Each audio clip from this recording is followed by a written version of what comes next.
Hey guys, this is Dave here with Full Armor Gaming, coming to you guys again with another in my series on how to DM. Today we are going to be learning about how to introduce a new player into your D&D group. So come with us today. I'm excited to see what we're going to learn.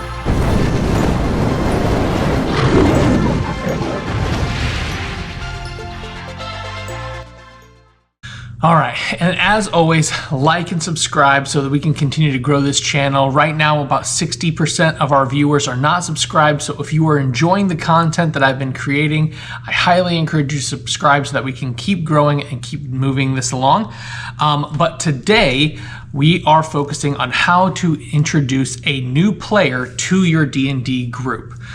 We are going to be taking this from the approach that it is already a pre-existing group. You can use this in any aspect when it comes to introducing someone new to your group, whether it's a brand new player to D&D in and of itself or just new to your group specifically. So obviously, very first thing you want to do is introduce them to the group. Make sure everybody is either introduced or at least knows everybody else there, so that we have that foundation that everyone is at least knows each other's names in real life. So we want to make sure that's the very first step. Sometimes it kind of, you would think it would go without saying, but it is something that you can kind of skirt over. And in the hustle and bustle of wanting to play the game, you can kind of forget about the most important thing is making sure that everybody knows everybody there.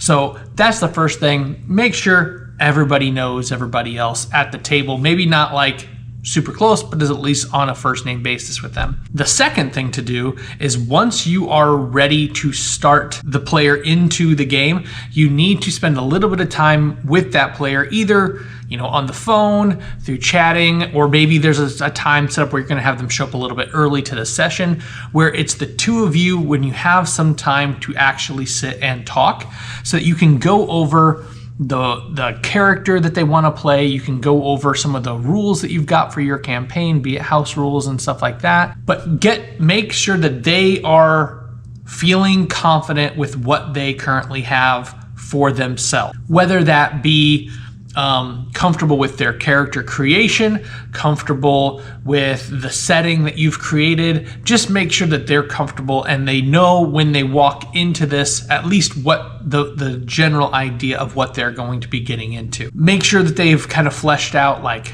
backgrounds for their character, flaws, dreams. That way, when they show up, when they show up at the table with everybody else, you're not kind of helping them figure their character out at the table in front of all the new players. Because for a new person showing up in a group, that can sometimes feel bad if everyone else seems to know what they're doing and you're like, I don't know anything about my character. As the DM, I feel like it's kind of your job to help that person know what they're getting into ahead of time, since you're kind of bringing a new player into the game. Or if it is one of those where, let's say it's another player and that player is bringing this other player in, maybe have it to where it's you, the original player, and the new all kind of meeting together. That way they kind of have that glue that kind of binds it all together. And if in case they're not comfortable just meeting you one-on-one, that way they kind of have that little buffer to make them a little bit more comfortable for that conversation. So the third thing is to inform them of the overall campaign setting, just so that you kind of get an idea. Like if the whole campaign or the whole setting is going to be taking place in the Underdark, or it's going to be a political intrigue where we never really leave the country, leave the city at all. It's good for a player to know that, so that when it comes to creating a character, they don't spend a whole bunch of time creating a character that a lot of its moments where it gets to shine are never going to happen in that campaign. To give an example, like if they really want to play, like let's say they show up at your game and they have a ranger that's amazing at tracking and spending time in nature, or a druid and they spend all this time focusing on nature and really thriving like in the wild. If the campaign setting is we're never going to be in the wild, we only are going to be in rural, like actual urban areas, make sure your player knows that ahead of time, so that they don't feel like their character is gimped. Now, they may still want to play it anyway, and if that's the case, cool. I'm not saying don't let them play that character, but what I am saying is let them know ahead of time so that if, they end up playing something where the main setting of that campaign doesn't give them those opportunities to really utilize their character to their best, at least let them know ahead of time so they can make that choice on if I still want to play this, even knowing that I may not have a ton of opportunities to do the thing I really want to do with that character. As a DM, I'll still do my best to find some way to put it in there, but I'm not going to also ruin the whole aesthetic of the campaign and the setting just so this one player can have its, big moments. Just have that conversation ahead of time. Now, if it's one of those where you're going to be kind of going off and doing anything and who knows where you're going to end up, okay, cool. Just make sure the player knows that ahead of time. Third, after they are comfortable with their character, after they have an idea what the setting that they're going to be walking into is, then I like to do an in-person meet and greet at the table. So let me flesh out what that actually looks like in real life. So what that looks like is the player is sitting at the table, they've got their spot, they've got their dice, everything is ready to go. We are ready to start our session. You've got a new player sitting there that most people either probably don't know, or if they do know, then a little bit, but that player is probably feeling a little uncomfortable in that moment at that table. We want to help facilitate that. So whether or not in real life they're really close friends or they know a lot about each other, we're going to do our best as the DM to bypass that and go into, but who are we in character at the table? So what I like to do is I go around and I have everybody at the table introduce themselves in character. And essentially they describe their character's name and they are to describe what you see when you look at that character. Just as an example, if someone was to ask that of me, I would say, if I was doing a voice for my character or anything like that, you don't have to do voices. But if I was doing a voice or something like that, I'm Scory Stoutframe. And when you look at Scory, you see a dwarf with black hair. Only half of his beard is there. The other half is mysteriously missing. Long story. He is in full plate mail. He has all of these intricate runes designed, like engraved, and they're kind of glowing all over his armor. Something along those lines. The reason is that helps the new player visualize who each person at the table is in game. And so it kind of gives them that window into the role play. It's a lot more difficult for a new player to hop in with a group that's already existing and be able to role play efficiently with them because they all have history together. But maybe the new player doesn't know what all the runes on their armor means and everybody else knows what those runes do. But at least now that player knows that those runes are there, so that when Scory, the next time we get into combat, uses his giant's might and becomes like doubles in size, and they can roleplay as the runes flare, and as they flare, he grows. Okay, the new player now knows what those runes mean. And it's almost like they're having their own little story for each player play out in front of them, and it's a really cool thing. So here's another one that I like to do, and as the DM I do feel that this is your responsibility. You need to make sure that you know the areas that new player is going to thrive in. Do your best, especially early on, to have situations where that player can thrive, just so that they get those moments to tie themselves into the group. A caveat onto this is we all have players that are very comfortable playing D&D, and they are the players that will, like, if you ask for a role for something, they are the first ones to volunteer. And a lot of times before you even get out of your mouth, hey, I need someone to roll for percept, their dice are already rolling and they're rolling for it. In those moments, and I honestly think this is something as a DM to just do in general, is you pick who should be rolling for certain things.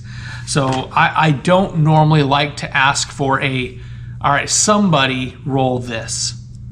because you're normally going to get one or two players that are super comfortable and they're just like, oh yeah, I'll roll for it, I'll roll. And so what happens is you build a tendency of those players kind of taking over the game, and the newer players are like, they're just going to roll anyway, I'll just sit back and watch.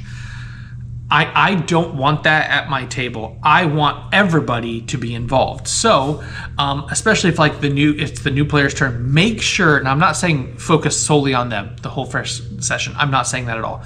But what I am saying is make sure that you've went out of your way to make sure they have moments in that session where they can't just sit back and hide. You know what I mean?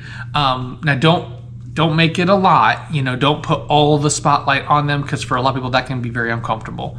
But if there is a certain thing, like let's say you are in an urban setting and they are playing, a ranger, make it to be an instant where their tracking ability is needed. Maybe not for anything big, maybe just like, okay, the guy we were talking to, ran off. We need to find him. Let's track him down. Let that ranger make some rolls. You know what I mean? Let them at least have some moments where they are feeling like they can help the group.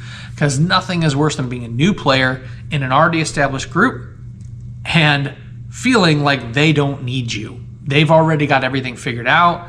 I'm just kind of here. Make sure that player can feel like they can contribute, and make sure that the rest of the group sees the value that this new player is bringing. As the DM, I do feel like that is your responsibility to do that. So you need to be familiar with everyone's characters. You need to be familiar with the new character so you can tie that in together as a group. Like I kind of hinted at it before, but I want to really hit on it again. Do your best, especially for the first few sessions, when this new player is getting integrated into the group, to make sure to tone back a little bit the intensity of some of the newer players or the more established players. This is kind of a hairy subject, but I do think it is something that needs to be said. Essentially, what I am saying is do your best to make sure you don't have one or two super comfortable characters take over the table. Now, maybe that's how some people like to play, and some tables are okay with it. We're okay with this one guy doing all the talking. But at least let the new player have the opportunity to step into that role if they want to. And if they decide like, I'd really rather not be talking, okay, give them those opportunities to. And if they kind of pass on it, let it go back to the more comfortable player. But always give that new player the option to role play, the option to chip in, and maybe have his moments of leading. Maybe not lead the whole group all the time, but have a couple moments to where they can really lead and stand out. But ultimately, the goal of introducing this new player is to let the group as a whole know this player has awesome things to offer our group. And so help the group see what that is, so that outside of the table, you always have those moments at the end of a D&D session where everyone's talking about what happened and all their cool moments. And nothing ties a new player to a group more or faster than when at the end of that first session, they have the already established players telling them how cool their moments were. Like, oh, dude, it was so awesome how you just like instantly track that person down. Like we would have had to, ask around or do all this, or like if you have a combat, it's like, dude, it's amazing what your character can do. It was so cool how you did this, so cool how you did this. Like nothing will boost a player's confidence more than those moments. So as a DM, do your best to not make them happen, but facilitate the opportunities for those to happen. And if you do that, I promise you, you will have a very tight-knit group of people that will do their best to try to meet as regularly as possible. Obviously, we all know that the ultimate BBEG of any D&D session is scheduling, but at least make it to where the players, each player wants to be sitting at that table. They want to be there. They want to have fun. And if you can make it, if you can facilitate the opportunities for that to happen, you can't make everybody like everybody. Obviously, that's not your job as a DM. But if you can at least provide the opportunities for everyone to shine in their own way and bring value in their own way, it can definitely help a brand new player in feeling like they are part of the group. But that's what I've got for this session or for this video. And if you have other ideas on other cool ways of introducing a new player, I would love to hear them. Our next video in this series is going to be about running a session 0. Now, the session 0 and this, a lot of these are going to integrate, but this video was specifically designed around how to introduce a new player into an already established group. And the next video in this series will be about how to establish a whole group. So for your whole setting, running a session 0, I will explain what that is more in the next video, but that will be geared more towards how to introduce a whole group to your setting. But on that note, this is Dave from Full Armor Gaming, and I'll see you guys in the next one.